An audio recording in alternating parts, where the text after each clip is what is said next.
স্বাগতম সবাইকে English literature বিডিতে। Video শুরুতেই সবাই আমার সালাম গ্রহণ করবেন। আসসালামু আলাইকুম। আমি সাদ্দাম হোসেন রয়েছি আপনাদের সাথে।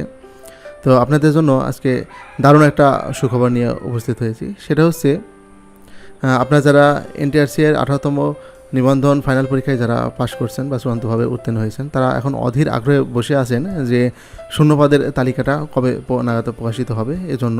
তো আশা করা যাচ্ছে এনটিআরসি তাদের 16 তারিখে এই শূন্যপদের তালিকাটা প্রকাশ করবে এবং একই সাথে তারা গণবিজ্ঞপ্তি প্রকাশ করবে, যে গণবিজ্ঞপ্তিটা 22 তারিখ থেকে এর আবেদনটা শুরু হবে।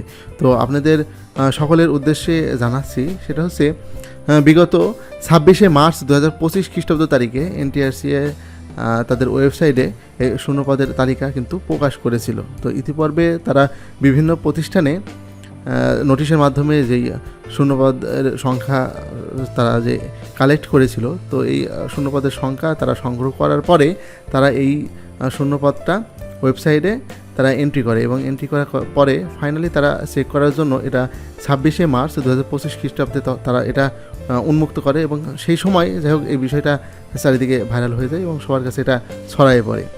এরপরে এনটিআরসি তাদের এই ওয়েবসাইটটা 2 দিনের মাথাতে আবার এটা অফ করে দেয়, অর্থাৎ কেউ যাতে এটা না দেখতে পারে। তো সেই সময় যাই হোক এই লিঙ্কটা রয়েছে আমার কাছে। হ্যাঁ, এই লিঙ্কটাই আপনাদের শেয়ার করতেছি। তো এখানে অনেকেই কিন্তু ভিন্ন মত পোষণ করবেন যে এই শূন্যপদ চেঞ্জ হবে বা এই শূন্যপদ সঠিক নয়, এটা কেন 24 সালের, এখানে 31/3/24 লেখা, তাহলে এই শূন্যপদ অনুসারে কাজ হবে না। তো আপনাদের সকলের উদ্দেশ্যে বলে রাখছি যে এখানে যে শূন্যপদটা আপনারা দেখতে পাচ্ছেন এটাই 100% রিয়েল শূন্যপদ এবং এনটিআরসির কাছে এই শূন্যপদটাই রয়েছে, যেটা তারা আগামী 16ই জুন এটা কিন্তু তারা প্রকাশ করবে।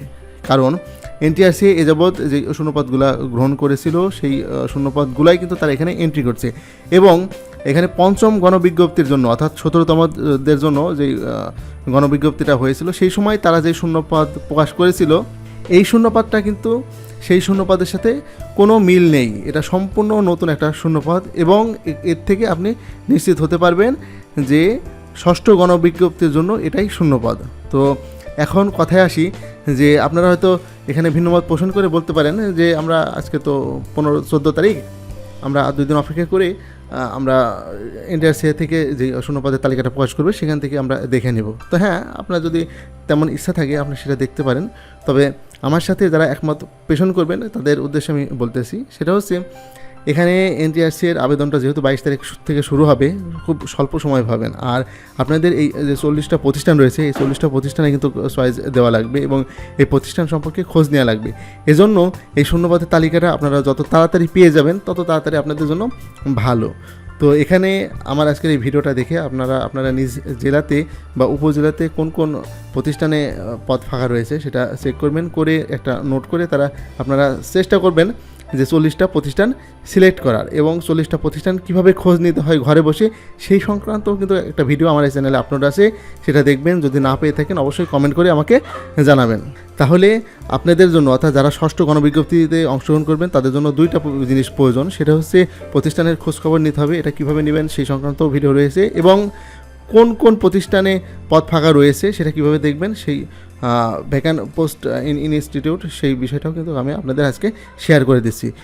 আর ভিডিওটা যদি ভালো লাগে তাহলে অবশ্যই বন্ধুদের উপকারের স্বার্থে ভিডিওটি শেয়ার করবেন এবং শেয়ারের মাধ্যমে আপনার টাইমলাইনে এটা রেখে দিবেন। তো এবার আসি মূল কথায়, সেটা হচ্ছে তো স্ক্রিনে আপনারা এই যে একটা ইন্টারফেস দেখতে পাচ্ছেন, ইন্টারফেসে আপনারা এখানে দেখবেন চুজ 1, এখানে যাওয়ার পরে ইনস্টিটিউটস অফ ডিস্ট্রিক্টস এটা এখানে সিলেক্ট করবেন, তারপর আপনার ডিভিশন আসবে, এখানে ডিভিশন সিলেক্ট করবেন। সিলেক্ট করার পরে এখানে আপনার কোন ডিস্ট্রিক্টের আপনি ক্যান্ডিডেট সেটা সিলেক্ট করবেন। তো সাপোজ আপনি ইংলিশের স্টুডেন্ট, তাহলে এখানে এই সার্চ অপশনে গিয়ে আপনি ইংলিশ লিখবেন।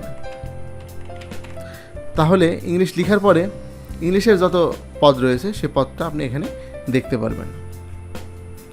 তো এই এই ওয়েবসাইট থেকে এনটিআরসির যে ওয়েবসাইট, এই ওয়েবসাইট থেকে আপনি এইভাবেই আপনার শূন্যপদটা দেখতে পারেন।